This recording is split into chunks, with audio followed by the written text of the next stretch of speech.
चलो, जो भी वीडियो में बात की थी कि यार अपने अपने वीडियो सारे ऑन रखना है यार प्लीज, यार मैं बार बार बोलूंगा नहीं, इसके अलावा कुछ काम नहीं है मेरे पास। चलो बात करते हैं अभी क्रोमेटोग्राफी में। यार जो भी मैंने वीडियो दिखाया ऑलरेडी मेरे को लगा समझ में आ गया होगा। कुछ बच्चे अगर कह रहे नहीं आए तो मान लो हमारे पास कुछ ऐसे different types of particle available है एक सॉल्वेंट के अंदर। सॉल्वेंट जैसे कि मान लो वाटर ही है हमारे पास, ठीक है। इसमें एक रेड कलर का पार्टिकल अवेलेबल है। ध्यान से सुनना यार प्लीज।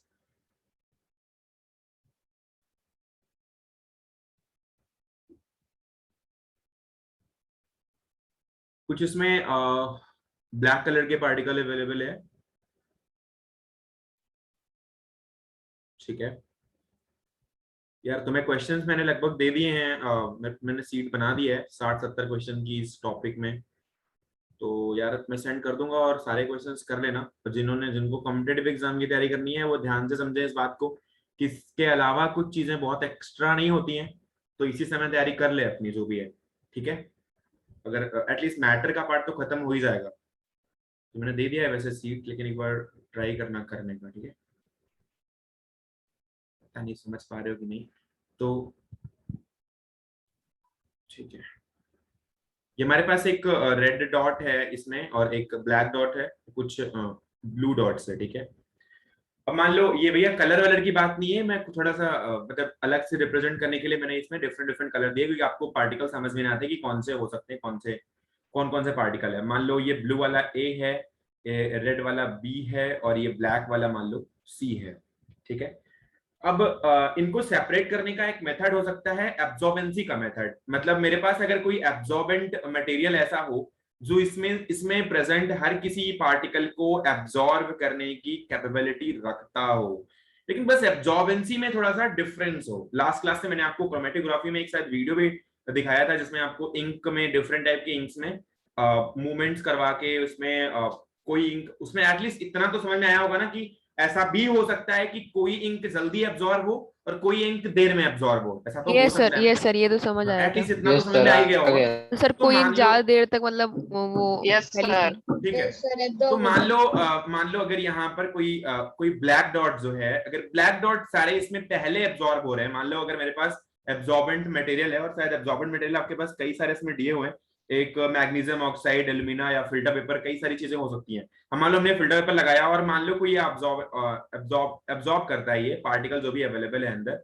उनमें ब्लैक डॉट्स जितने भी हैं वो अगर सबसे पहले मूवमेंट करना स्टार्ट करते हैं, क्योंकि ब्लैक डॉट्स ज्यादा मूवमेंट करते हैं या इजिली मूव करते हैं, तो उनके पास जैसे ही ब्लैक डॉट्स जाएंगे, कुछ सारे ब्लैक डॉट्स मान लो हट जाएंगे, तो ब्लैक डॉट्स पहले जाएंगे और उसके बाद मान लो रेड डॉट्स या ब्लू डॉट्स जिसका भी जिसमें भी मूवमेंट इजी होगा या फिर जिसमें भी एब्जॉर्बेंसी का नेचर उस पार्टिकुलर जो भी फिल्टर पेपर है उस फिल्टर पेपर के लिए इजी होगा, तो वो उसके बाद मूव करेगा। तो क्रोमेटोग्राफी बस इसी पे बेस्ड है कि जो हमारा एब्जॉर्बेंट मटेरियल है, अगर एब्जॉर्बेंट मटेरियल में जो जितने भी जिसमें हम एब्जॉर्ब कर रहे हैं उस पे अगर डिफरेंट रेट में एब्जॉर्बेंसी हो तो किसी पार्टिकल को जल्दी एब्जॉर्ब करेगा, किसी पार्टिकल को देर में एब्जॉर्ब करेगा। तो जिसको जल्दी एब्जॉर्ब करेगा उसको हम सेपरेट आउट कर सकते हैं, फिर बाद में एब्जॉर्ब करेगा उसको सेपरेट आउट कर सकते हैं, फिर कुछ बाद में और एब्जॉर्ब करेगा किसी दूसरे को डिफरेंट रेट पे, तो उसको हम एब्जॉर्ब कर सकते हैं उसमें। ऐसे किसी पार्टिकल के लिए नहीं है जिसमें कि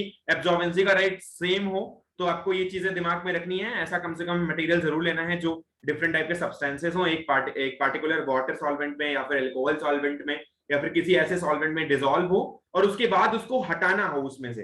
तो आप फिल्टर पर जैसे लगाओगे, अगर उसमें मूव कर पा रहा हो आपका पार्टिकुलर सब्सटेंस, तो जैसे जैसे वो एब्जॉर्ब करेगा उसके अंदर, आप उसको उस पार्टिकुलर सोल्यूशन के अंदर से एक्सट्रैक्ट कर सकते हो और वो ऐसे धीरे धीरे अलग होता जाएगा, एक के बाद एक ऐसे कर सकते हो डिफरेंट प्रोसेस के थ्रू। तो हमने इंक का एक बताया था एग्जांपल, यहाँ पर भी हमने आपको 3 डॉट्स बताए हैं। मान लो ब्लैक डॉट पहले से आता है तो आप जल्दी जल्दी अगर एक बार आप डिसॉल्व करके, क्योंकि नीचे वाले पार्टिकल भी ऊपर जाने चाहिए, तो अगर आप डिसॉल्व करके इसको ऐसे चला के या फिर सेक करके आप उसमें फिल्टर पेपर लगाओ तो उसमें कुछ ब्लैक डॉट्स जो ऊपर सरफेस पे हैं वो मान लो चले जाते हैं अंदर, फिर उसके बाद आपने डिसॉल्व किया, फिर जो ब्लैक डॉट्स थे वो उसमें कुछ ऊपर है, फिर वो चले गए अंदर। तो ये डिफरेंट टाइप के रेट्स में हो सकता है।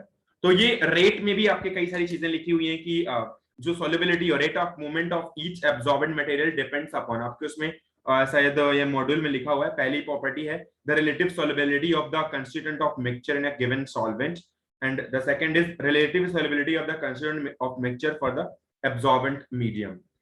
तो कुछ चीजें इसमें हैं, इसको आपको पढ़ लेना। If the filter paper is used as an absorbent material for the separation of various constituent of a mixture, so then this method of separation of mixture is called the paper chromatography, and paper chromatography is very useful in separating various constituent of color solute present in a mixture of lime, ink or dye etc. तो यहाँ पर कई सारी चीजें हैं यार, इसको एक बार देखने की कोशिश करना। अगर कोई, मैंने बेसिकली क्रोमेटोग्राफी का यूज बता दिया है और आपको लास्ट क्लास में एक वीडियो भी दिखाई थी, और आप अभी तो समझ में आ गया ना क्रोमेटोग्राफी बेसिकली यूज कैसे की जाती है। यस सर, आ गया। Yes sir. Yes sir. Yes sir. यार बहुत सिंपल सा मेथड है, मतलब ऐसा कुछ नहीं, मतलब कोई एक्सटर्नल वो टेक्नोलॉजी बहुत ज्यादा नहीं है इसमें। बस रेट ऑफ मूवमेंट को ध्यान में रखना है, जिसमें रेट ऑफ मूवमेंट ज्यादा होगी वो। सर मैंने भी घर पे हाइलाइटर से की। ओके गुड, ठीक है। तो इसमें कई सारी चीजें हैं, एक बार देख लेना अगर कोई प्रॉब्लम होती है तो।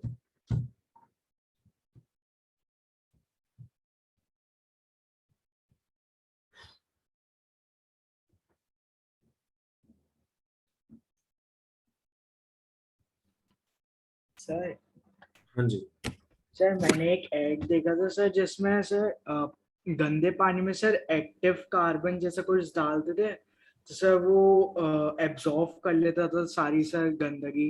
तो सर ये भी क्रोमेटोग्राफी का ही कुछ एग्जांपल हुआ क्या? हाँ हो सकता है यार, मैंने प्रैक्टिकल तो नहीं देखा है at least, but sir may be. Charcoal डालते थे चारकोल शायद। को पानी में जब डालते हैं ना। हाँ Yes, चारकोल sir, का तो चारकोल सुना है को- यार, चारकोल का सुना है, सर बट वो भी एक्टिव कार्बन कुछ बोला था ऐड में तो। वो उसके आगे चारकोल भी बोला था। चारकोल अरे चारकोल ही होता है वो active carbon. Active please carbon यार, प्लीज यार, घर पे कर रहे हो करते रहो यार, ठीक है। ओके तो हम डिस्टिलेशन पे चल रहे थे। आई थिंक डिस्टिलेशन में सर आपने फ्रैक्शनल डिस्टिलेशन बता दिया था। किसी को No. डिस्टिलेशन में प्रॉब्लम है? नो सर नहीं है। यार पूरी क्लास में किसी को प्रॉब्लम है डिस्टिलेशन के अंदर? Please. No sir. No sir. एक बार fractional steam yes distillation sir, बता दीजिए एक बार। ठीक है। यस सर, एक बार सर फ्रैक्शनल डिस्टिलेशन।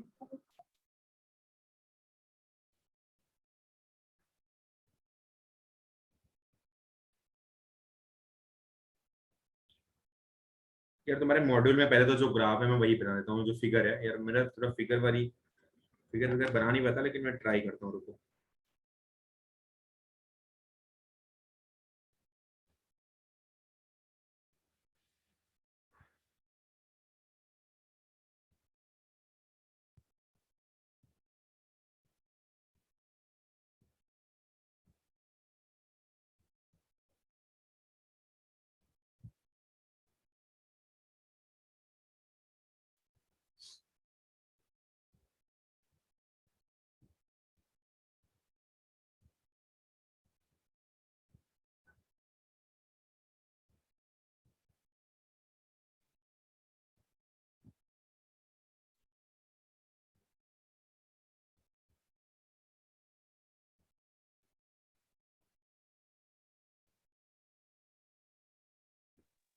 लीबिक कंडेंसर क्या होता है? क्या? Liebig condenser. Liebig conditioner, Liebig condenser. Yes sir, वो नॉर्मल कंडेंसर। कंडेंसर किस में यूज हुआ था? सर वो सर फ्रैक्शनल डिस्टिलेशन। वो Fractional डिस्टिलेशन में distillation। भी यूज हुआ था सर, नॉर्मल वाली। सिंपल डिस्टिलेशन में भी यूज यस हुआ है। सर, सिंपल डिस्टिलेशन में भी यूज हुआ। देखता हूँ। सर एक नॉर्मल से कंडेंसर है, कंडेंस हो गया कोई वेपर।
मैं क्लास 10th में था तो मेरी चैप्टर में किया आता था हमेशा फ्रैक्शनल डिस्टिलेशन, तो हमें ये फिगर बनाना सीखना पड़ता था। 10th में आया था हमारे, ये हर बार आता था पेपर में। यस सर, ये तो Yes, आया sir, सर, स्कूल के 8th में भी chemistry आया था Yes, सर, sir. 8th में भी आया यस सर, स्कूल में भी आया था। सर, बस उस टाइम पेट्रोलियम और कोल सर वाले डायग्राम chapter आए बनाने थे। के लिए। सर इस साल नहीं आएगा पर।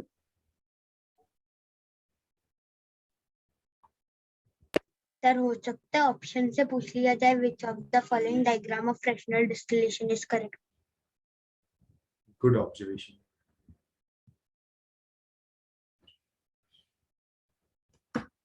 इतना आसान क्वेश्चन पूछेंगे ही।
ठीक है,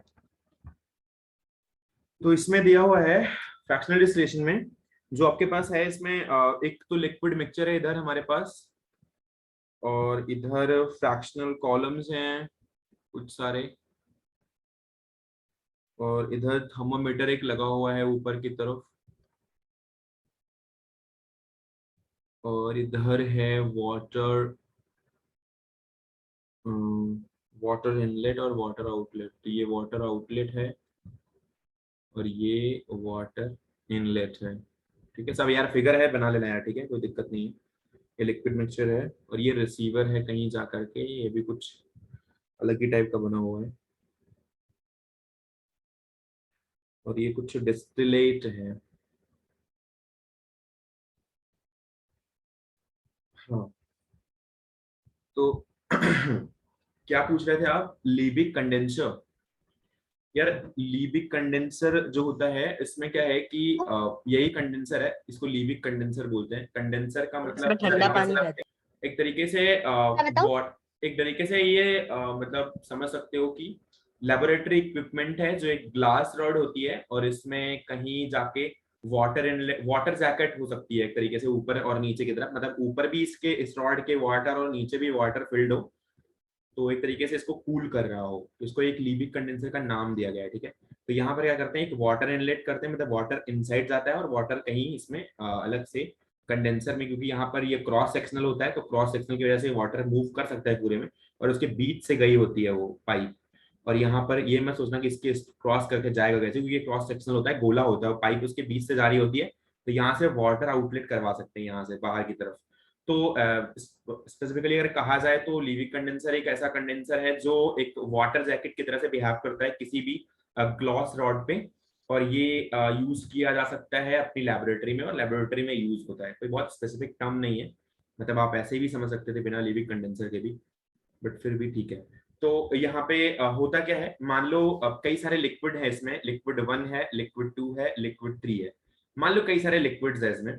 तो अब लिक्विड में जो बेसिक इसका जो बेसिक सबसे बेसिक फंडा है वो ये है कि यहाँ पे हम टेम्परेचर को ना थर्मोमीटर लगा के टेम्परेचर चेक कर सकते हैं कि क्या हम हीट कर रहे हैं, नीचे से हीट कर रहे होते हैं। ठीक है, अब हीट पे क्या होता है, मान लो लिक्विड 1 है, लिक्विड 2 है, लिक्विड 3 है, इसका बॉइलिंग पॉइंट अगर ये बॉइलिंग पॉइंट का डिफरेंस अगर लिखा हुआ है, मतलब लिक्विड 1 का बॉइलिंग पॉइंट सबसे ज्यादा है और लिक्विड 2 का बॉइलिंग पॉइंट सबसे लिक्विड 2 का बॉइलिंग पॉइंट कम है और लिक्विड 3 का सबसे कम है, तो क्या आप बता सकते हैं कि सबसे पहले लिक्विड 3 जाएगा या लिक्विड 1 जाएगा? लिक्विड 3 Liquid इसका three. बॉइलिंग पॉइंट ऑब्वियसली अगर three. बॉइलिंग पॉइंट कोई कम condenser है तो अगर हम इसको हीट करेंगे तो सबसे पहले जो बॉइल आएगी या फिर जो सबसे पहले वेपराइजेशन होगा उसमें सबसे पहले लिक्विड 3 जाएगा, उसके बाद लिक्विड 2 और उसके बाद लिक्विड 1। इसमें आपको मैंने एक टेम्परेचर डिफरेंस भी बताया था कि मैक्स टू मैक्स टेम्परेचर जो होना चाहिए वो 25 डिग्री से ऊपर नहीं आना चाहिए डिफरेंस, बोला था ना शायद लास्ट क्लास में। Yes, Yes, sir. सर बोला और Yes, ये sir. सब में भी लिखा है सर। मिसिबल उसके लिक्विड्स बाद- होने चाहिए ये भी।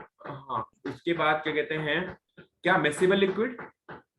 सर Yes, इनका जो sir, लिखा बॉइलिंग है, पॉइंट का sir. डिफरेंस होना Sir, चाहिए मिक्सिबल sir, लिक्विड sir, में sir, 25 डिग्री सेल्सियस होना चाहिए। separation of mixture of two miscible liquid Okay. for which तो यहाँ पे एक बार देख लेते हैं, पढ़ लेते हैं। Separation of mixture of two miscible liquid for which the difference in the boiling point is less. तो in case of two liquid which have very close boiling point both the liquid tend to distil over in the different properties. Liquids का मतलब बता दोगे? अरे मिले हुए यार, immiscible मतलब दो ना मिले हुए लिक्विड से। सर मिक्स हुए और नहीं मिले।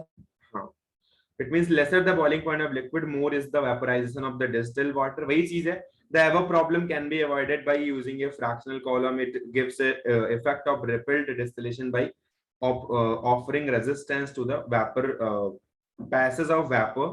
So the process of separation of two miscible liquid by the process of distillation, making use of their difference in the boiling point, is called the fractional distillation। तो basically अगर कोई दो हमारे पास दो या दो से ज्यादा लिक्विड हैं, तो अगर कोई लिक्विड ऐसा है जिसके पास बॉइलिंग पॉइंट कम है तो वो जल्दी वेपराइज होगा, और जिसके पास बॉइलिंग पॉइंट ज्यादा है वो देर से वेपराइज होगा। तो अगर मैं यहाँ पर दो प्रोसेस दोनों साथ साथ चलते, मैं बता दूं पूरे जो कंडेंसर का यहाँ पर बिहेवियर क्या और क्या पूरा प्रोसेस है। तो एक्चुअली जैसे मान लो यहाँ से लिक्विड 1 गया और लिक्विड 1 ऊपर की तरफ मान लो गया, ठीक है। यहाँ पर फ्रैक्शन कॉलम्स बने होते हैं, तो यहाँ पर रोक के एक बार हम टेम्परेचर को चेक कर सकते हैं। वेपर जब धीरे धीरे यहाँ पर रेजिस्टेंस फ्लो हो रहा होता है, मतलब थोड़ा थोड़ा रेजिस्टेंस में रुक के जाती है, तो यहाँ पर आप टेम्परेचर को चेक कर सकते हो कि क्या टेम्परेचर इस समय चल रहा है। तो उस समय पे अगर मान लो लिक्विड 1 के लिए जो बॉइलिंग पॉइंट है वो 200 डिग्री सेंटीग्रेड है, मान लो इसके बीच यहाँ पर 175 और यहाँ पर 150 है। अगर टेम्परेचर 152 चल रहा है इस थर्मोमीटर के अंदर, तो यहाँ पर बता सकते हैं कि जो लिक्विड अभी निकल रहा है वो ऑब्वियसली वो कहीं ना कहीं लिक्विड 3 है, क्योंकि अभी लिक्विड 2 और लिक्विड 1 के बॉइलिंग पॉइंट तक टेम्परेचर रीच नहीं कर पाया है, तो लिक्विड 3 ही अभी निकल रहा है। तो यहाँ पे क्या होता है, जब ये ऊपर की तरफ जाता है और यहाँ से मूव करता है इसके थ्रू, और फिर ये रॉड के थ्रू जब पास कर रहा होता है, तो क्योंकि रॉड एक कंडेंसर में जाती है, जिसको आप लीविक कंडेंसर या जो भी कंडेंसर आप बोल रहे थे, उसके बीच से अगर ये पास कर रही होती है, तो उस कंडेंसर का ये जो काम होता है उसमें वाटर इनलेट और वाटर आउटलेट बना होता है, और वो क्या करता है, वाटर को अंदर करता है, वाटर को बाहर करता है, जिसके चक्कर में यहाँ का जो सराउंडिंग होता है वो ठंडा होता है, और ठंडा होने की वजह से यहाँ पर जो वेपर पास हो रही होती है उसको लिक्विफाई कर देता है। तो कहीं ना कहीं वेपर की क्योंकि टेम्परेचर ज्यादा होता है जब इसके बीच से पास करता है, और क्योंकि डिस्टेंस भी ट्रेवल कर रहा होता है और कम अमाउंट में रॉड है यहाँ पर और काफी ज्यादा अमाउंट में वाटर होता है, तो इसकी वजह से वो इसको लिक्विफाई करने की कोशिश करता है, और जब ये आउट इधर जाती है रिसीवर की तरफ, तो ये कहीं ना कहीं लिक्विड में कन्वर्ट हो जाती है। तो अगर कोई आपसे पूछे क्वेश्चन में, इसमें क्वेश्चन ऐसे बन सकते हैं कि कौन जल्दी उड़ेगा, मतलब 2-3 क्वेश्चन है जो स्पेसिफिकली पूछे जा सकते हैं, कि जैसे मान लो पूछ सकता है कि यहाँ पर आपसे देखो प्रोसेस जिनको पढ़ना है वो तो ठीक है, डेफिनेशन याद करें, बड़ी बड़ी डेफिनेशन याद करें, फिगर बनाएं, फिगर बना के चेक करें, बच्चे तो करते ही है, तो ऑब्वियसली आप भी करना। आपकी वॉइस चली गई थी, सबके लिए चली गई थी क्या यार? No sir, No, sir. Network connection है प्लीज। तो अभी यहाँ पर जो स्कूल एग्जाम्स है या फिर जो थियरी एग्जाम्स है उसमें तो आपको मान लो पूरा बनाना पड़ेगा, या फिर इसको काफी अच्छे से वहां पे दिखाना भी पड़ेगा, और उसके साथ थ्योरी भी लिखनी पड़ेगी। लेकिन जो कॉम्पिटिटिव एग्जाम है उसमें जो क्वेश्चंस बनते हैं, ट्राई करो उसको करने के, या फिर उसके अकॉर्डिंग जो क्वेश्चन बन सकते हैं उसको सोचने के। तो मे भी क्वेश्चन यहाँ पर ऐसे बन सकता है कि जैसे मान लो हमारे पास कुछ different types of liquid available है, तो मे भी क्वेश्चन ऐसा आ सकता है कि कौन सा लिक्विड पहले वेपराइज होगा, ऐसा भी क्वेश्चन आ सकता है कि कौन सा लिक्विड पहले यहाँ पर मिलेगा, ऐसा भी क्वेश्चन आ सकता है कि सबसे बाद में कौन सा लिक्विड यहाँ पर, या मान लो हम 3 लिक्विड था, तो मान लो जार 1 में हमने लिक्विड 1 हटाया, फिर जार 2 में लिक्विड 2 हटाया, जार 2 में कुछ लिक्विड हटाया, फिर जार 3 में कुछ लिक्विड हटाया। तो ये पूछ सकता है कि जार 2 में कौन सा लिक्विड हटाया होगा, अगर पूरा लिक्विड सेकंड नंबर पे जो आ रहा है वो अभी यहाँ पर कंटेन कर लिया गया है। तो क्वेश्चन इस तरह से भी बन सकता है, आपको क्वेश्चन में दूंगा आपकी शीट में तो मिल जाएंगे। क्वेश्चन ऐसे भी मिल सकते हैं कि यहाँ पर कौन सा प्रोसेस हो रहा है, मतलब फेज चेंज कहाँ पे हो रहा है। तो यहाँ पर बेसिकली कितने टाइप की फेज चेंज हो रही है, कोई बता सकता है? Two types. सर दो, liquid to gas Liquid to gas gas gas. and gas to तो liquid. Yes, sir, एक तो liquid to liquid to gas. Vapour है और एक वेपर टू लिक्विड, दोनों तरीके से चीजें चल रही हैं यहाँ पे। और तो फिर आपसे ये भी पूछ सकता है कि यहाँ पर लिक्विड टू वेपर करने के लिए रिस्पॉन्सिबल कौन है, तो वो एक हीट है, और वेपर टू लिक्विड करने के लिए रिस्पॉन्सिबल आपका वाटर इनलेट और वाटर Condenser. आउटलेट है। Condenser. कंडेंसर। तो आपका जो कंडेंसर है वो इसके लिए रिस्पॉन्सिबल है। सर और- वाटर इनलेट और वाटर आउटलेट फिर से बता दीजिए। बेटा वाटर इनलेट इसलिए कर रहे हैं क्योंकि यहाँ से वाटर अंदर लेके आते हैं, और वाटर आउटलेट का मतलब होता है वाटर बाहर कर रहे होते हैं, क्योंकि वाटर कॉन्टिन्यूअसली पास कर रहे होते हैं। अब पास करने का मतलब क्या, ये भी समझ लो। मान लो इस कंडेंसर को ब्लॉक कर दिया यहाँ से, और इस कंडेंसर को यहाँ से ब्लॉक कर दिया, और लिक्विड हमेशा हमेशा के लिए अंदर फ्लो कर दिया। अब अंदर फिल कर दिया, और उतना ही लिक्विड कंडेंसर के अंदर भरा हुआ है। अब अगर मैं वाटर को नहीं सेपरेट आउट कर रहा हूं, तो ये हमारी जैसे घर में प्रेजेंस, किसी के घर में अगर जनरेटर लगा हो तो देखा होगा, अभी तो शायद जो मॉडिफाइड जनरेटर है, या किसी ने कार तो होगी एटलीस्ट, कार में बीच बीच में पानी डालना पड़ता है जब गर्म हो जाता है या उसका पानी निकल जाता है। तो वहां पर पूरी तरीके से तो ये बिहेवियर नहीं होता, लेकिन मैं आपको यहाँ बता रहा हूँ क्या हो रहा है। अगर मैं वाटर डाल के और अंदर छोड़ दूं, तो क्योंकि वेपर जब पास हो रही होगी उस रॉड के थ्रू, तो अगर यार आप बाहर से एक्सपेक्ट कर रहे हो कि वो इसको ठंडा कर सकता, ठंडा है बाहर वाला सराउंडिंग, और वो इस पाइप को ठंडा कर सकता है, जिसकी वजह से इसमें लिक्विफाई हो सकता है। तो ये भी तो एक्सपेक्ट करना चाहिए ना कि जो अंदर वाली चीजें हॉट पास हो रही हैं, वो बाहर वाली चीज को गर्म भी कर सकती है। ऐसा हो सकता है ना? लेकिन से उसका Yes, sir. पाइप भी इंसुलेटिंग होना कंटिन्यूअस चाहिए। रहता है पानी। अरे पाइप इंसुलेटर हो जाएगा तो कहां से तुम ठंडा कर पाओगे उसको यार? अगर पाइप उसका इंसुलेटर हो गया, फिर तो तुम ठंडा नहीं कर सकते हो ना। फिर तो वाटर से जो भी उसकी जो भी कूलिंग है वो आएगी ही नहीं अंदर की तरफ। तो ऑब्वियसली ये पाइप कहीं ना कहीं वो पाइप, अरे यार गर्म करो क्या? आपने कभी लैब में प्रैक्टिकल नहीं किया कि कांच की बोतल को भी आप गर्म करो तो गर्म होता है उसके अंदर वाटर यार? नो सर ऑफलाइन करी नहीं है मौका ही नहीं मिला। कब से गए ही नहीं है सर। स्कूल तो करेंगे। सर वो इस साल करते तो मतलब इस साल ऑफलाइन ही है।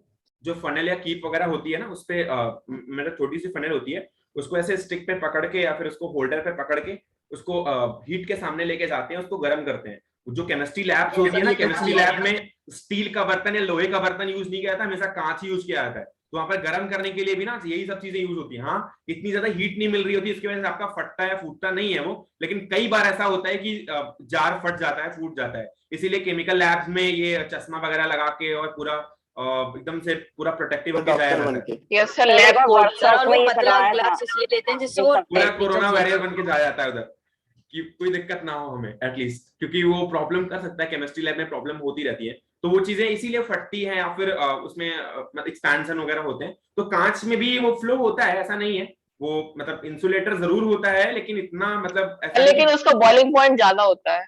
बिल्कुल बिल्कुल। तो यहाँ पर क्या है कि अरे उसके लिए ग्लास ट्रांजिशन टेम्परेचर और फिर वो फिर टीजी वगैरह बताना पड़ेगा, वो काफी ज्यादा है। तो वो हमारे मतलब दूसरे पार्ट का है, इसमें नहीं है, मतलब आपके पार्ट में नहीं है। शिखर में भी केमिस्ट्री लैब है क्या? शिखर में क्या जरूरत? बेटा ध्यान दो यार, इस पे फर्जी बात नहीं, हमसे उल्टी सीधे स्टेटमेंट मत लिया करो।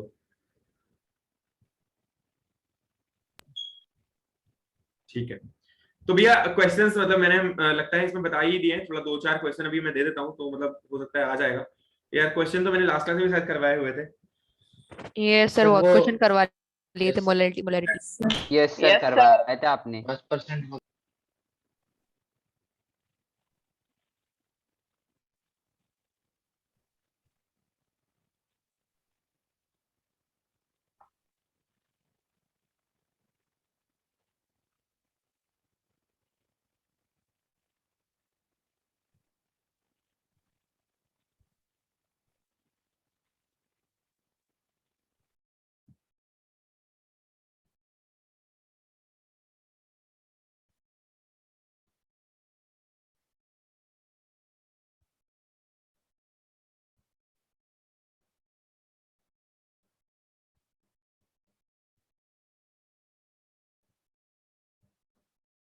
अरे शांत रहो।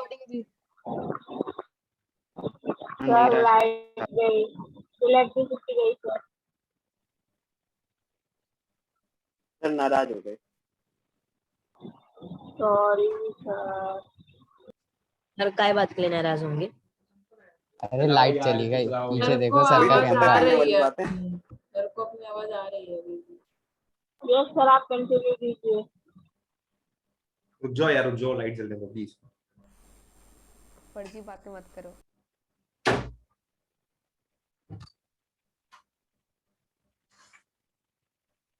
फिर बच्चे आपको डायलॉग कॉपी करने हैं।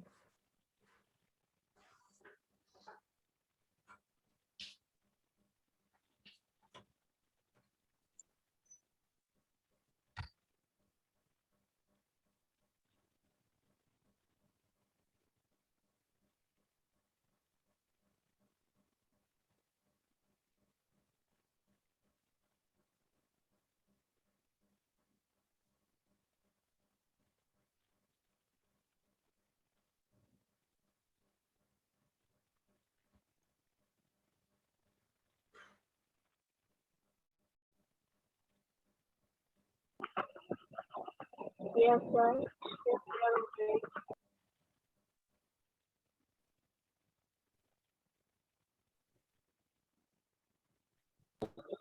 सर आपकी आवाज नहीं आ रही। जाओ यार। देखो भैया, जो फ्रैक्शनल डिस्टिलेशन है और जो हमारा डिस्टिलेशन प्रोसेस है उसमें केवल एक ही डिफरेंस होता है। जो फ्रैक्शनल डिस्टिलेशन होता है उसमें फ्रैक्शनल कॉलम्स बने होते हैं। उन फ्रैक्शनल कॉलम का यूज क्या है वो आपको मैं बता देता हूँ, तो आप प्लीज इसको सही से एक बार लिख लो फिर, क्योंकि आपको याद रहे। शायद आपकी बुकलेट में नहीं है, मैंने अभी देखा था। सर डायग्राम दिया है। हाँ जी, लिख लो। The fractional column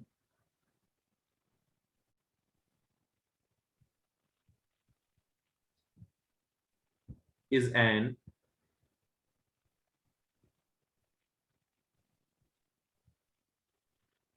essential item used in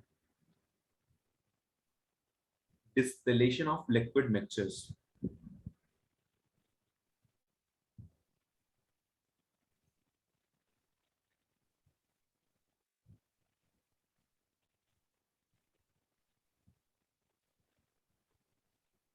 So as to separate the mixture,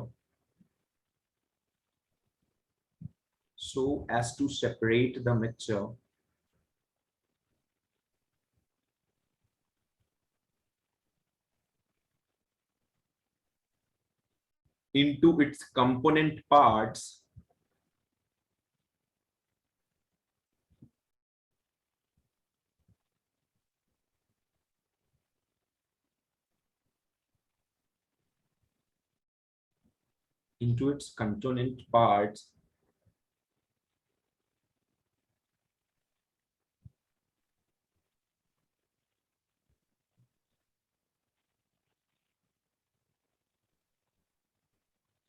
or fractions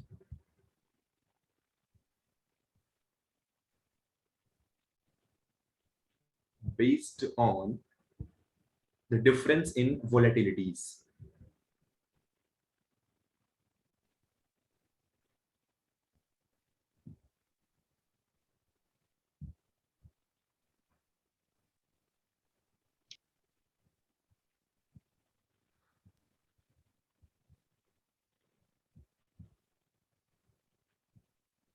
It is used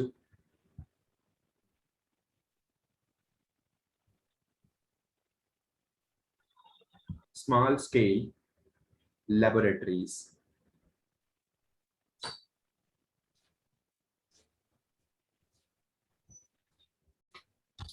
as well as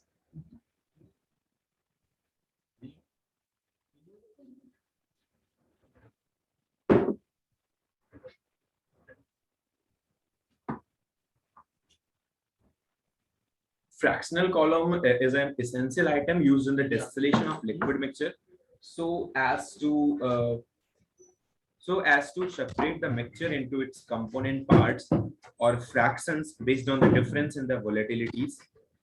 It is used in the small scale laboratories as well as large scale industry. देखो simple distillation में problem इतनी थी कि मान लो कि हमने temperature को बढ़ाया और इवेपोरेशन होने की वजह से अगर सरफेस की काइनेटिक एनर्जी बढ़ी तो हो सकता है कि सामने वाला लिक्विड भी या जो भी दूसरा लिक्विड अगर उसकी पार्टिकल की काइनेटिक एनर्जी बढ़ी तो उसकी इवेपोरेशन के रीजन से हो सकता है कि टेम्परेचर डिफरेंस उतना ज्यादा नहीं है तो वो भी वेपराइज होने की कोशिश कर सकता है, क्योंकि अगर मान लो वो टेम्परेचर डिफरेंस नहीं है ज्यादा और उसका पार्टिकल सरफेस पे आ गया तो वो वेपराइज हो सकता है। तो फ्रैक्शनल कॉलम्स की इसलिए बनाया जाता है क्योंकि पहली बात तो हमारा थ्योरम जो है वो एज इट इज मेंटेन रहे, दूसरी बात अगर मान लो फ्रैक्शनल कॉलम का यूज किया जाएगा तो अगर मान लो लिक्विड से वेपर बन भी रहा है और मान लो आउटर सरफेस से कोई चीज जा भी रही है मतलब वेपर में, तो वो एज इट इज जाके कई सारे फ्रैक्शंस में कलेक्ट होके वो लिक्विफाई होने की कोशिश भी करती है। लेकिन जो हमारा टेम्परेचर अगर रेस कर चुका है, क्योंकि अगर मान लो किसी का टेम्परेचर डिफरेंस है मान लो 25 डिग्री सेंटीग्रेड और कोई अगर मान लो वेपराइज होता है 200 डिग्री सेंटीग्रेड पे और टेम्परेचर मान लो 190 है और दूसरे वाले का 175 पे अगर वेपराइज होता है तो 175 वाला इतनी जल्दी लिक्विफाई नहीं होगा, लेकिन मान लो 2-4 पार्टिकल हो भी गए ऊपर की तरफ 200 डिग्री सेंटीग्रेड वाले तो वो जल्दी लिक्विफाई हो जाएंगे। तो उनका यूज करने के लिए और फ्रैक्शन को क्रिएट किया गया। तो सिंपल डिस्टिलेशन में अगर आप फ्रैक्शनल डिस्टिलेशन को यूज कर रहे हैं तो फ्रैक्शनल कॉलम को यूज किया जाएगा, और ये चाहे इंडस्ट्री की बात हो चाहे वो सिंपल लैबोरेटरी की बात हो, फ्रैक्शनल कॉलम यूज करते हैं। तो केवल एक ही डिफरेंस है इन दोनों में, और फ्रैक्शनल डिस्टिलेशन बेसिकली बेस्ड है अपने वेपराइजेशन पे, किसकी वोलेटिलिटी ज्यादा है किसकी वोलेटिलिटी कम है उस पर डिपेंड करता है।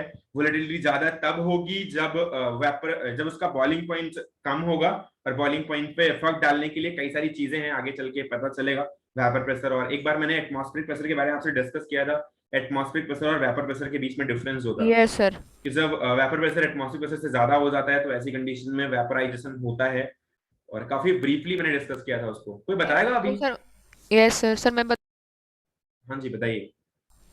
Okay sir.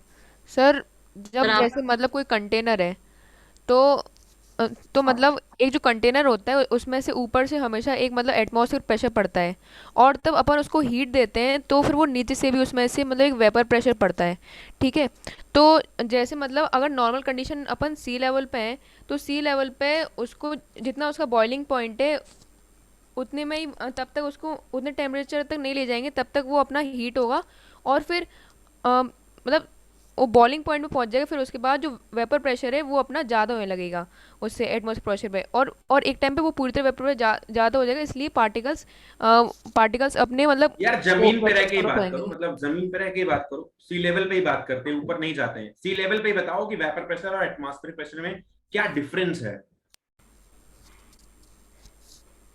What is the condition of vaporization? क्या होती है वेपराइजेशन की कंडीशन? एटलीस्ट यार कंपटीशन वाले तो बता ही दें यार, कम से कम ऐसा करोगे यार तुम। सर मैं बताऊं? हाँ जी बताइए। सर जैसे कि मैंने कोई लिक्विड लिया है, अपने लैंड पे लिया है, तो सर क्या होगा, सबसे पहले उसमें से एटमॉस्फेरिक प्रेशर लग रहा होता है ऊपर की तरफ से बिल्कुल पानी में, है ना।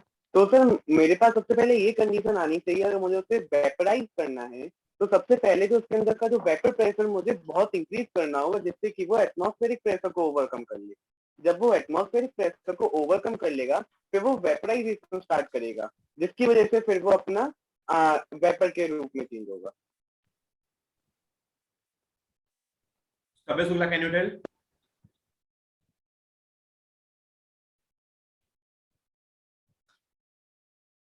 यार कहीं ना कुछ तो यार मतलब कम है यार, मतलब मुझे लग रहा है।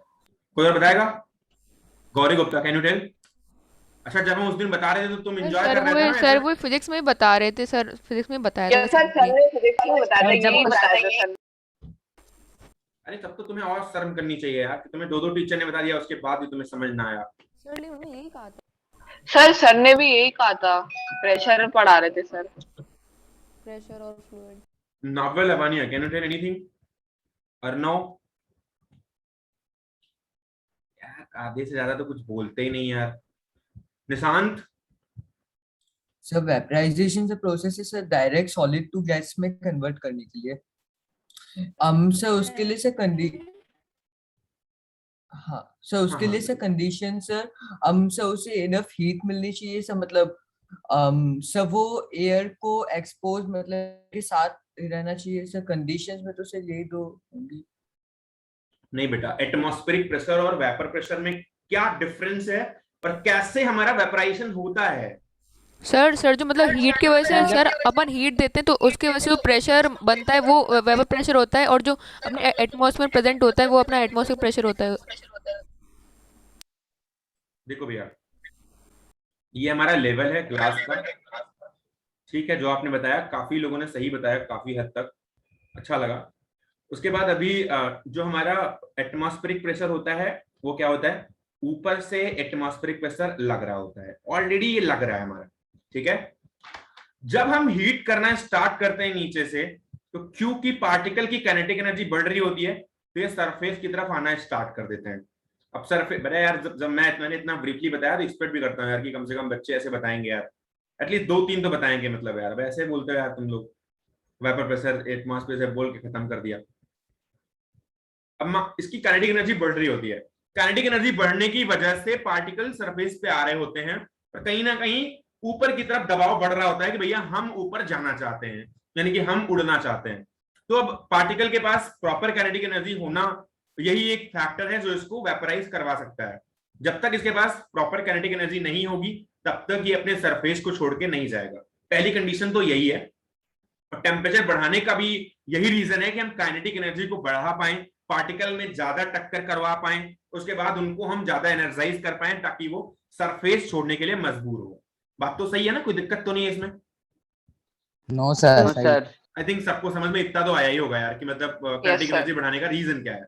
अब जब पार्टिकल सरफेस पे आ रहे होते हैं तो कहीं ना कहीं पार्टिकल ऊपर की तरफ भी एक प्रेशर लगा रहे होते हैं जिनको बोलते हैं वेपर प्रेशर। लेकिन भैया वेपर प्रेशर जो होता है आपका, ये कई सारी बातों पे डिपेंड करता है। अब वेपर प्रेशर तो वैसे मतलब इसमें क्या फ्रैक्शंस हैं, कैसे बॉन्डिंग्स हैं, अंदर जो पार्टिकल लिया गया है, जो सॉल्यूट और सॉल्वेंट का मिक्सचर है उसमें क्या बॉन्डिंग है, हो सकता है सॉल्यूट जो हमने मिलाया वो हमारे सॉल्वेंट के साथ चिपक के रह रहा हो, ऐसे केमिकल अवेलेबल है जो हाइड्रोजन बॉन्डिंग बना ले रहे हैं सॉल्यूट और सॉल्वेंट के बीच में। तो ऐसी कंडीशन में वेपर प्रेशर को डेवलप करना या क्रिएट करना मुश्किल काम है, क्योंकि आपको टेम्परेचर ज्यादा देना पड़ेगा। तो उनको आप पहले बार उनको ब्रेक करोगे, ब्रेक करने के बाद वो मूव करेंगे ऊपर की तरफ, फिर जाके कहीं वेपराइज होने की कोशिश करेंगे। तो एक आइडियल कंडीशन वो लेते हैं जिसमें सॉल्यूट और सॉल्वेंट के बीच में कोई अट्रैक्शन ना हो, मतलब उनके बीच में जो सोल्यूशन बना है उसमें कोई भी अट्रैक्शन ना हो, बस केवल वो एज इट इज मेंटेन्ड रहे, बस जैसे मान लो शुगर और वाटर के बीच में। तो ऐसी कंडीशन में जब हम इसको वेपराइज कर रहे होते हैं, वैसे शुगर और वाटर में भी हाइड्रोजन बॉन्डिंग थोड़ी बहुत होती है क्योंकि ऑक्सीजन प्रेजेंट होता है, वाटर के पास हाइड्रोजन बॉन्डिंग तो बताया ना क्लास में यार? हाँ तो बताया। Yes sir. हाइड्रोजन बॉन्डिंग तो बताया है, ठीक है, फिर तो अच्छा है। तो उसके बाद अभी मान लो एक आइडियल कंडीशन लेके चलता हूं कि कोई भी बॉन्डिंग प्रेजेंट नहीं है, तो जैसे टेम्परेचर बढ़ाऊंगा ऊपर की तरफ एक वेपर प्रेशर लगने लग जाएगा। ये वेपर प्रेशर ऊपर लग रहा होता है, एक बैरियर के ऊपर की तरफ है वेपर प्रेशर और बैरियर के नीचे की तरफ एटमॉस्फेरिक प्रेशर लग रहा होता है। तो एपी और वीपी दो कंडीशंस हैं। जब हम वेपर प्रेशर को बढ़ा रहे होते हैं तो अभी हमारा हमेशा के लिए एटमॉस्फेरिक प्रेशर हावी है, इसीलिए हमारा हर चीज जो भी है हमारी बॉडी में जो ब्लीडिंग्स नहीं होती हैं, चीजें मतलब एकदम एज इट इज मेंटेन्ड है। तो हमारी कंडीशन में अभी एटमॉस्फेरिक प्रेशर हावी है। लेकिन अगर मैं वेपर प्रेशर को बढ़ाता जाऊं, अगर मैं टेम्परेचर को इंक्रीज करता जाऊं, तो एक वक्त जरूर आएगा जब ये वेपर प्रेशर एटमॉस्फेरिक प्रेशर पे हावी हो जाएगा।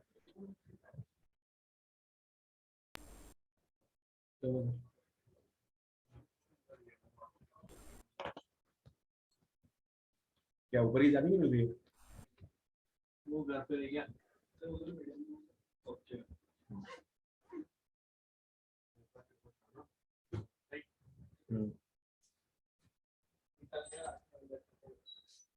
ठीक है, तो वेपर प्रेशर जब एटमॉस्फेरिक प्रेशर से ज्यादा हो जाएगा, ऐसी कंडीशन में वेपराइजेशन स्टार्ट हो जाएगा। तो भैया केवल वेपर प्रेशर और एटमॉस्फेरिक प्रेशर ऐसे बोलने लग जाओगे तो वो भी एक प्रॉपर डेफिनेशन नहीं है।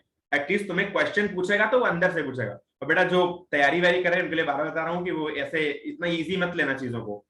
जब तक तुम्हें नहीं पता रहेगा प्रॉपर रीजन, तब तक तुम क्वेश्चन नहीं कर पाओगे, कब क्वेश्चन चेंज हो जाएगा तुम्हें पता भी नहीं चल पाएगा। तो ट्राई करना अच्छा करने का। ठीक है भैया, समझ में आया सबके या नहीं आया? Yes sir. सबको आया समझ में? यस सर आ गया। पता नहीं यार।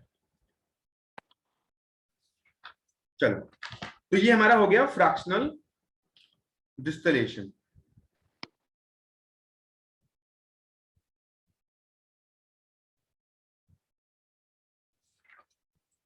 यार जो भी है थियरी वगैरह पढ़ लेना, थियरीज में है जो मैंने फंक्शंस हैं पूरे बता दिए हैं। अगर फंक्शंस के बाद अगर थियरी लिखाने की भी जरूरत पड़ेगी तो भी बता देना, मैं लिखा दूंगा। प्रॉपर। नोट्स की जरूरत पड़े तो बताओ, मैं नोट्स भी दे दूंगा यार बना के, लेकिन भैया पढ़ लेना जरूर, ठीक है? क्योंकि जो बच्चे आ रहे हैं ऑफिस में वो कोई पढ़ के नहीं आ रहे, पता नहीं क्या करते हो तुम जिंदगी में। आगे चलते हैं, फिर बढ़ते हैं सेपरेटिंग फनल की तरफ, और चैप्टर आज खत्म कर दूंगा यार। रोज रोज यार यही चीज चल रही है यार, इतने दिन से पढ़ा रहा हूँ, पता नहीं क्या कर रहे हो तुम लोग। सेपरेटिंग फनल क्या समझते हो? किसी को समझ में आता है? मैंने बताया पहली क्लास में। सर मैं बता जी सर मैं बताऊं? बताइए Shukla. Sir actually separating funnel में हम दो लिक्विड्स को लेते हैं जिनकी डेंसिटी अलग अलग हो। तो सर एक लिक्विड ऊपर रहता है, एक लिक्विड नीचे रहता है, और हम जो सेपरेटिंग फनल होता है उसका वॉल धीरे धीरे खोलते हैं। और सर जिस लिक्विड की डेंसिटी ज्यादा होती है वो धीरे धीरे करके नीचे हमारी सेपरेटिंग फनल से निकल जाता है, और जिसकी कम होती है वो ऊपर ही रह जाता है। फिर जैसे ही सर नीचे आ जाता है, पूरा लिक्विड खत्म हो जाता है सर, हम उसको रोक देते हैं, वॉल बंद कर देते हैं। ठीक है, एनीवन एल्स?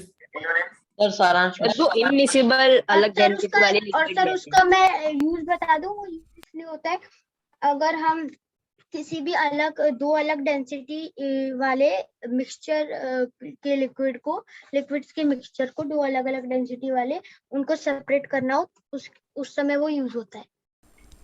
सर जो इनमिसिबल हो, लेकिन ये सर और सर इसमें एक कंडीशन और कि इमिसिबल होंगे सर, जैसे वाटर और ऑयल यस सर, फेरिसिन और अलग अलग होती है। डेंसिटी डिफरेंस की वजह सुमित सिंह सर और सिकरवार। क्लोरोफॉर्म और वाटर। यार तुम छिपे क्यों हो? तुम्हें समझ में आ रहा है? पहले कैमरा ऑन करो, सामने आ रहा है समझ में? Yes sir. पक्का आया समझ में? What is the separating funnel? Yes sir. Yes sir. Separating funnel क्या है? फ्रैक्शनल कॉलम है सर, इन तीनों का यूज क्या है सर? कैसे इनका यूज अलग अलग है या एक ही है? नहीं, डिफरेंट टाइप्स ऑफ है वो, मतलब तीनों के अलग अलग फैक्टर्स हैं, बताया गया इसमें यार, देख लेना एक बार। Okay sir. नहीं आया तो बताना मेरे को, ठीक है? फ्रैक्शनल कॉलम के बारे में कुछ नहीं लिखा सर फ्रैक्शनल कॉलम समझो क्या क्या डिफरेंस लिखोगे, बहुत अंदर तक मत जाओ। मैंने बता दिया, वो वेपर को डिफरेंट टाइप की जो भी आपके पास होता है ना, वोलेटिलिटी का डिफरेंस जो होता है, उस वोलेटिलिटी के डिफरेंस के लिए फ्रैक्शनल कॉलम का यूज किया जाता है। तो फ्रैक्शनल कॉलम मींस एक तरीके का फ्रैक्शनल डिस्टिलेशन में फ्रैक्शनल कॉलम का होना इंपॉर्टेंट है, ठीक है भैया? चलो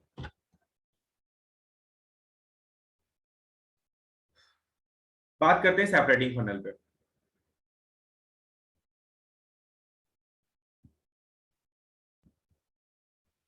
सेपरेटिंग फनल एक वो फनल है जो आपको मतलब एक तरीके से ऐसे लिक्विड लिए जाएं जो इमिसिबल हो, जिनके पास थोड़ा सा डेंसिटी डिफरेंस हो, और उनको हम इनसे सेपरेट कर पाए। करते कैसे एक बार आपको दिखा देता हूं मैं।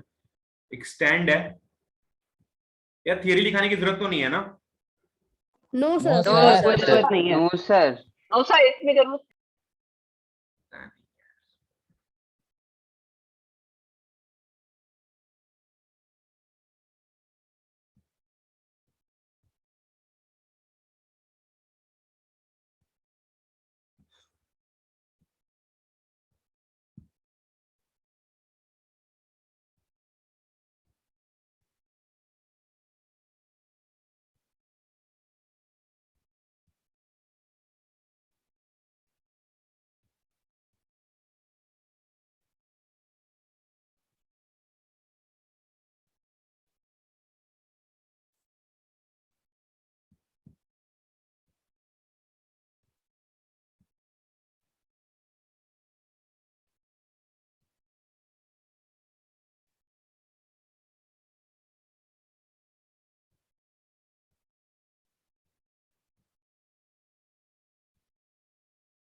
Gyanesh Niwalkar, can you tell, जिसके पास डेंसिटी ज्यादा होगी जिस लिक्विड के पास, वो लिक्विड ऊपर आएगा या कम? अगर तीन अलग अलग इमिसिबल लिक्विड हैं, L1 L2 L3, और हमारे पास एक फनल है, उसके अंदर हमने रखा हुआ है, और इस फनल में इन तीनों लिक्विड को हम फिल कर सकते हैं। और मैंने पहले लिक्विड 1 फिल किया, 2 फिल किया, 3 फिल किया, सारे लिक्विड डाल दिए इसके अंदर, इमिसिबल नहीं है अभी।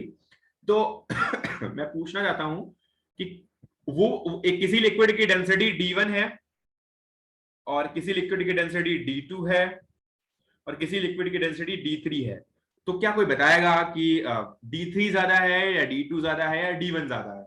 सर मैं बताऊं सर डिम सम है। तभी शुक्ला सर D3 ज्यादा है। D3 सर तुमसे नीचे है। D3 is more than D2 is more than D1 भैया Yadav, can you explain how D3 is sir more? D3 sir मैं बताऊं सर क्योंकि सर यार प्लीज यार, बोलूंगा इसको बता देना यार, ऑलरेडी सर, बता दिया सब कुछ मैंने।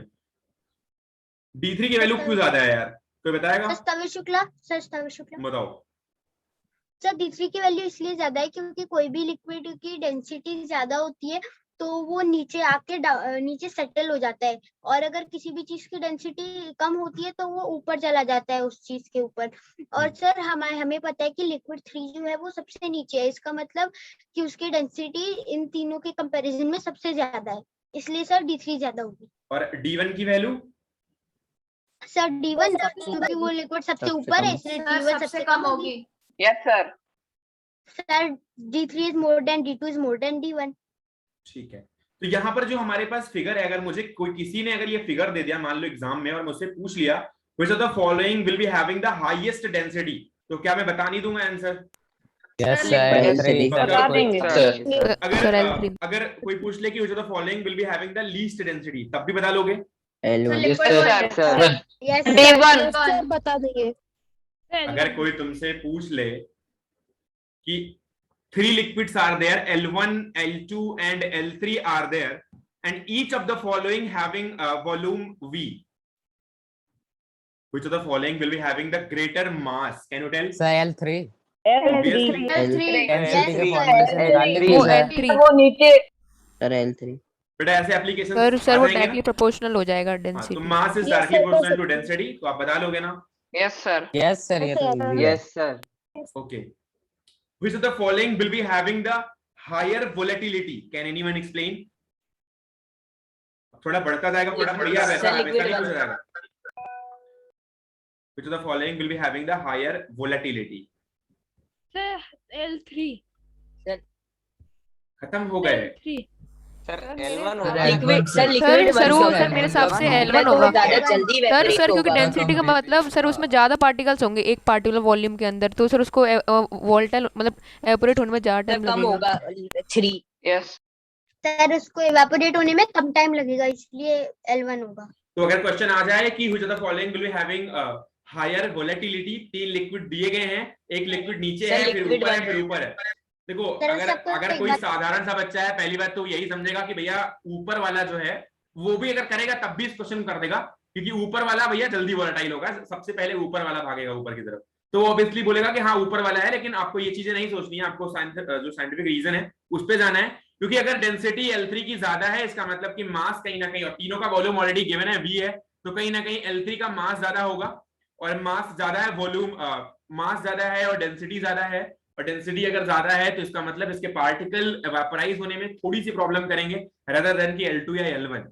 तो अब ऐसा नहीं कि मतलब उसके जो पार्टिकल्स हैं उसमें बहुत ज्यादा बॉन्ड्स हो या फिर बहुत ज्यादा वो L1 के पास हाइड्रोजन बॉन्ड हो या फिर L2 के पास, अगर वो केमिकल बिहेवियर सेम तरीके से शो करते हैं तब की कंडीशन है।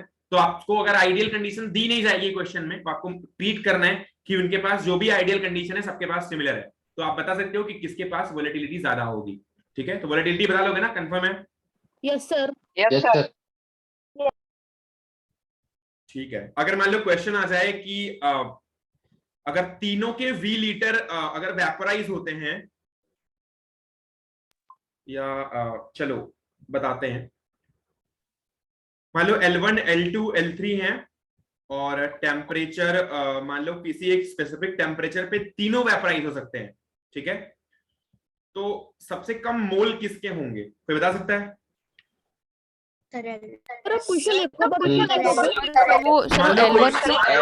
की क्योंकि उसका सबसे कम मास होगा, क्योंकि उसका मास सबसे कम डेंसिटी है। कम है, डेंसिटी प्रोपोर्शनल टू मास, तो मास सबसे कम है तो मोल। Yes sir.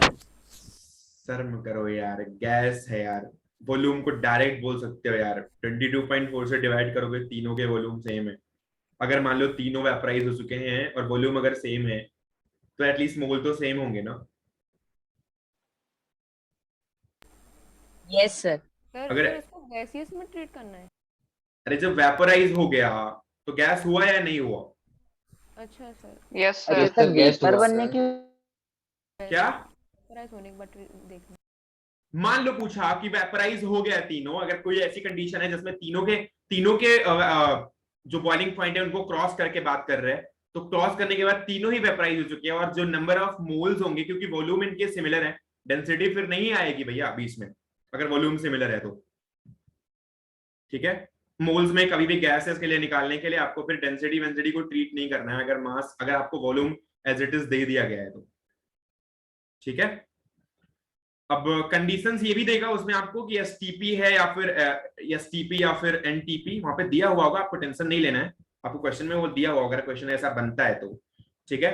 तो भैया वो डेंसिटी डिफरेंस तो बहुत इजी सा पार्ट है कि यहाँ पर अगर आप जिसको नहीं समझ में आया ये क्वेश्चन ही, जिसको अगर ये फ्रैक्शनल ये जो भी चल रहा है सेपरेटिंग फनल ही समझ नहीं है उनके लिए एक बार मैं बता देता हूँ कि भैया ये जो L3 है, L3 के पास डेंसिटी सबसे ज्यादा है, तो जो सेपरेटिंग फनल से मान लो इनको सेपरेट करना है, तो सेपरेट करते वक्त L3 लिक्विड सबसे पहले नीचे की तरफ आएगा क्योंकि डेंसिटी इसकी ज्यादा है, इस होल से क्रॉस करते हुए सबसे पहले L3 लिक्विड आएगा। L3 लिक्विड को हम क्या करेंगे, इसमें पूरा जब L3 लिक्विड आ जाएगा तो ऐसी कंडीशन में यहाँ पर क्योंकि सरफेस एरिया कम है, और सरफेस एरिया कम रखने का रीजन भी ये है कि ऐसा ना हो कि L3 लिक्विड खाली हो रहा हो और सडनली L2 लिक्विड भी नीचे आ जाए, कम से कम मैं इसको रोक पाऊं, अगर थोड़े थोड़े अमाउंट में रखूंगा तो उसको रोक सकूंगा।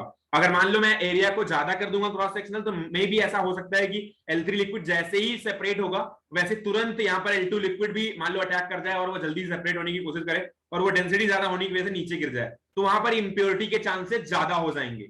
तो अगर आप ध्यान से समझो तो यहाँ पर जो क्रॉस सेक्शनल एरिया को कम किया है उसका रीजन यही है कि हमारे पास अगर मान लो L3 लिक्विड नीचे चला जाए तो L3 और L2 के बीच का जो डिफरेंस है उसके ड्यूरेशन में, उस 1 सेकंड या 2 सेकंड के बीच में ज्यादा L2 ना चला जाए, मतलब इंप्योरिटी को कम करने के लिए। मेरी बात समझ में आई या नहीं? नहीं आई? Yes sir. सर आप एक बार फिर से बता दीजिए सर ये। अरे यार एक बार देखो, अगर हम ऐसे रखेंगे, ठीक है, यहां तक मान लो ये यहाँ पर L3 भरा हुआ है, ठीक है, और उसके बाद हमारा ब्लैक पार्ट जो है वो L2 का है, और एक लिक्विड ये है, एक हमारे पास फनल कुछ ऐसी अगर बनती और थोड़ी डिस्टेंस तक यहाँ पर L3 भरा हुआ होता यहां तक, और उसके बाद का जो पार्ट होता वो L2 का होता, ठीक है। अब यहां पर जैसे ही L3 लिक्विड खत्म होगा ना, तुरंत सडनली क्या होगा, L2 लिक्विड यहां पर आ जाएगा यहाँ पर, और यहाँ पर इंप्योरिटी ज्यादा होने के चांसेस हैं, नीचे जाने के चांसेस ज्यादा हैं। लेकिन अगर इसका क्रॉस सेक्शनल एरिया कम रखेंगे तो ऐसी कंडीशन में कि जब सेपरेट हो रहा होगा तो L3 लिक्विड जिस वक्त एंड होगा उस वक्त L3 और L2 के बीच में थोड़ा सा जब गैप रह जाएगा, कुछ ऐसा गैप, अगर आप समझो कि यहाँ पर थोड़ा सा L3 लिक्विड बच गया और बाकी सब L2 लिक्विड है यहाँ पर, तो यहाँ पर क्योंकि भैया अगर ये नीचे जाएगा तो ऑब्वियसली इसका लेवल भी नीचे की तरफ जाता जाएगा, जैसे जैसे नीचे जाएगा इसका भी लेवल नीचे जाएगा, ऐसा नहीं कि डेंसिटी ज्यादा है तो वो ऊपर ही बैठा रहेगा हमेशा, तो जब नीचे जाएगा तो जब थोड़ा सा L3 बचेगा तो ऐसी कंडीशन में हम उसको प्रोटेक्ट कर सकते हैं। तो प्रोटेक्ट करने के लिए इसका क्रॉस सेक्शनल एरिया कम रखना ही एडवाइजेबल है। और आगे चल के अगर आप जब पढ़ोगे फ्रैक्शनल डिस्टिलेशन को तो वहां पर एक प्रिकॉशन, जब प्रिकॉशंस वगैरह आपको लिखने पड़ेंगे तो ऐसी कंडीशन में आपको ये भी एक मैटर है कि आपको क्रॉस सेक्शनल एरिया कम ही लेना चाहिए। अब मान लो प्रोडक्टिविटी ज्यादा बढ़ानी है तो फिर वहां पर क्रॉस सेक्शनल एरिया ज्यादा लेना एक हमारी मजबूरी बन जाती है। तो ये this is all about the method of separating funnel. अगर कोई चीज नहीं समझ में आई तो you can ask to me. Sir मुझे ये समझ नहीं आया सर, आपने उसको आपने वो कह रहे थे ना, वो वाला क्वेश्चन पूछा था मोल वाला, तो सर आपने उसको गैस में क्यों ट्रीट करा, गैस की तरह? क्योंकि वेपराइज हो चुका है वो। अच्छा तो सर तो मतलब वेपराइज मतलब होने, वो वेपराइज की कंडीशन के बाद पूछा था आपने? वेपराइज यार बोला था टेम्परेचर इतना दे दो कि बॉइलिंग पॉइंट को क्रॉस कर जाए तीनों के, ये बोला था ना क्वेश्चन में मैंने। Yes sir. ये सबसे पहले कंडीशन दी थी मैंने कि तीनों के बॉइलिंग पॉइंट को क्रॉस कर जाए। अब जब बोला ही क्यों था उस बात को मैंने, वेपराइज करने के लिए तो बोला था ना कि वो गैस में कन्वर्ट हो चुका है सबका सब। Okay sir. कुछ बचा क्या? किसी को दिक्कत है क्या यार? No sir. सर मेरे को लगता है कि जितने टाइप के क्वेश्चन बन सकते थे वो मैंने बता दिए हैं। अगर ठीक है, कोई समस्या होनी नहीं चाहिए। जो कंडीशन है वो सोच लो एक बार। इसमें जो लिक्विड लेना है वो इमिसिबल होना चाहिए, पहली कंडीशन है। दूसरी कंडीशन है डेंसिटी में डिफरेंस होना चाहिए। अगर लिखना है तो मैं लिखा दूं यार, कंडीशन लिख लो यार, नहीं तो पता लगेगा बोलोगे कुछ नहीं लिखा है। पहला है इमिसिबल होना चाहिए, और दूसरा है डेंसिटी के बीच में डिफरेंस होना चाहिए। ठीक है, तब ये यूज किया जाता है। यार कोई अच्छे से एक्सप्लेन कर सकता है क्या कि जो जो पॉइंट मैंने इसमें बताए हैं? सर मैं बताऊं? हाँ जी बताइए, क्या क्या बोला मैंने इसमें, क्या क्या क्वेश्चन बन सकते, क्या क्या बोला मैंने? सर इसमें ऐसे है, आप ऐसे पूछा जा सकता है कि आप इसके ये बता दो कि मोल्स के हिसाब से किसका मास ज्यादा है किसका मास कम है। सर मास ज्यादा मास कम सर डेंसिटी और सर वॉल्यूम के उससे भी पॉइंट ऑफ व्यू से क्वेश्चन आ सकते हैं। और सर इसमें जो दो लिक्विड्स होने चाहिए वो मिले हुए नहीं होने चाहिए, क्योंकि फिर उनका उतना डेंसिटी डिफरेंस नहीं रहेगा कि वो वहां पे रहे और बीच में कुछ पार्टिकल्स ऐसे हो सकते हैं जो कि मिक्स हो जाए जिससे कि इम्प्योरिटी आ जाए। और सर हम इसका क्रॉस सेक्शनल एरिया जो होता है उसको कम ही रखते हैं जिससे कि हमारी इम्प्योरिटीज आने की चांसेस कम हो जाए। और अगर हमें प्रोडक्टिविटी ज्यादा तो हम सर उस केस में क्रॉस सेक्शनल एरिया को बढ़ा सकते हैं। सर वो इसमें एक तरह का क्वेश्चन और बन सकता बताओ। सर जैसे बोला है सर कि तीनों L1 L2 और L3 की वॉल्यूम सब जगह सेम है और उस वॉल्यूम के अंदर मतलब एक मतलब जैसे L2 में सबसे ज़्यादा पार्टिकल्स हैं, L3 में कम है और L1 में कम है, तो मोल किसके सबसे ज़्यादा होंगे और किसके सबसे कम होंगे? क्या क्या फिर से बोलना। सर एक पार्टिकुलर वॉल्यूम ले लिया मान लो अपन ने तीनों लिक्विड्स में और वो उसमें मतलब जो L2 है L2 के अंदर सबसे ज़्यादा पार्टिकल्स है, फिर L3 में उससे कम और L1 में उससे कम, तो बताओ मोल्स सबसे ज़्यादा और सबसे कम किसके होंगे? नहीं ऐसा तो नहीं हो सकता, मतलब ऐसा तो क्वेश्चन नहीं रखता, लेकिन हाँ अगर वॉल्यूम सेम है और ये सभी लिक्विड की कंडीशन में है तो हो सकता है कि अभी मोल पूछ ले, क्योंकि आपको अभी मोल बताना इजी है, क्योंकि आपको अगर मोल में आपको मान लो रिलेशन बताना है कि mole of 1 mole of 2 mole of 3, तो ऐसे कंडीशन में क्योंकि आपको पता है कि डेंसिटी ज्यादा है तभी वो नीचे है, इक्वल वॉल्यूम है इसलिए मास भी ज्यादा होगा, तो लेकिन हो सकता है कि मॉलिक्यूलर वेट डिफरेंस हो, तो कह नहीं सकते कुछ। नो सर मैंने नंबर ऑफ पार्टिकल्स के हिसाब से कहा था, मैंने उसके मास और उसके हिसाब से नहीं। सर नंबर ऑफ पार्टिकल्स में तो नंबर ऑफ पार्टिकल्स भी तो तभी निकलेंगे ना जब मोल निकलेगा, और मोल निकलेगा तो मॉलिक्यूलर वेट भी डिफरेंट हो सकता है। अरे मॉलिक्यूलर वेट डिफरेंस हो सकता है ना, तो वो ऐसा मतलब नहीं कह सकते कुछ हम, लेकिन सबसे पहले मोल निकलेंगे फिर हम लोग उसे एवोगैड्रो नंबर से मल्टीप्लाई करेंगे। भैया गैसियस में तो बहुत आसान है कहना कि चलो ठीक है हमारे पास डायरेक्टली कोई सी भी गैस हो आप सीधे 22.4 से डिवाइड कर दो, तो वहां पर तो लीटर वाला हो जाता है कॉन्सेप्ट, लेकिन आप लिक्विड या सॉलिड में जब तक आपके पास वेट है मॉलिक्यूलर वेट नहीं पता है आप नहीं कर सकते हो, ठीक है? तो डोंट थिंक कि रूल लगेगा, चलो कोई बात नहीं। तो यार इसमें जितने क्वेश्चन बन सकते थे आपने जो मोल वाला क्वेश्चन बताया था वो आप समझा सकते हैं? बेटा मैंने बोला कि वेपराइज तीनों जब हो चुके हैं और तीनों जब गैसेस स्टेट में हैं, और आपको मैंने बार बार क्लास में बताया यार, तुम्हारा नाम क्या है? गौरी गुप्ता, क्या नाम है यार? कितनी बार मैंने बताया हुआ है क्लास में कि गैस स्टेट में आप डायरेक्ट मोल्स निकाल सकते हो, आपके पास ऑप्शन बचता है कि आप 22.4 से डिवाइड करके आप सीधे मोल निकाल लो। तो आपको अगर वॉल्यूम्स पता है ऑलरेडी, अगर तीनों के वॉल्यूम सेपरेटेड है, नहीं बताया है सर वो आपने शायद IJSO में बताया है सर। अरे वो आईजेएसओ करती है यार। नो सर मैं नहीं करती। अच्छा नहीं करते हो, कोई बात नहीं, मतलब इतना एडवांस लेवल जाने की कोई जरूरत नहीं है, बस आपको इतना जानना है कि ये क्या हो रहा है यहाँ पे, और हो ये रहा है कि हम डिस्कस कर रहे हैं सेपरेटिंग फनल के बारे में, और सेपरेटिंग फनल से कैसे हम सेपरेट कर सकते हैं लिक्विड को। फिर भी आपको अगर मोल्स वगैरह पढ़ने हैं तो आगे आएंगे तो पढ़ लेना, नहीं पढ़ा है तो मैं उस पर डिस्कस नहीं कर रहा, एटलीस्ट जिन्होंने पढ़ा था उनके लिए क्वेश्चन था बस, ठीक है? तो कोई दिक्कत नहीं है, आपसे ऐसा कुछ क्वेश्चन पूछा नहीं जाएगा ना, तो एग्जाम में आएगा ना तो आपसे मैं पूछूंगा पेपर में, तो टेंशन मत लेना, ठीक है? और सिलेबस में भी नहीं है, ठीक है बेटा? सर आपने थोड़ा नीचे, सर आपने थोड़ा नीचे लिखा था इमर्सिबल डेंसिटी डिफरेंस, थर्ड पॉइंट आपने क्या लिखा था?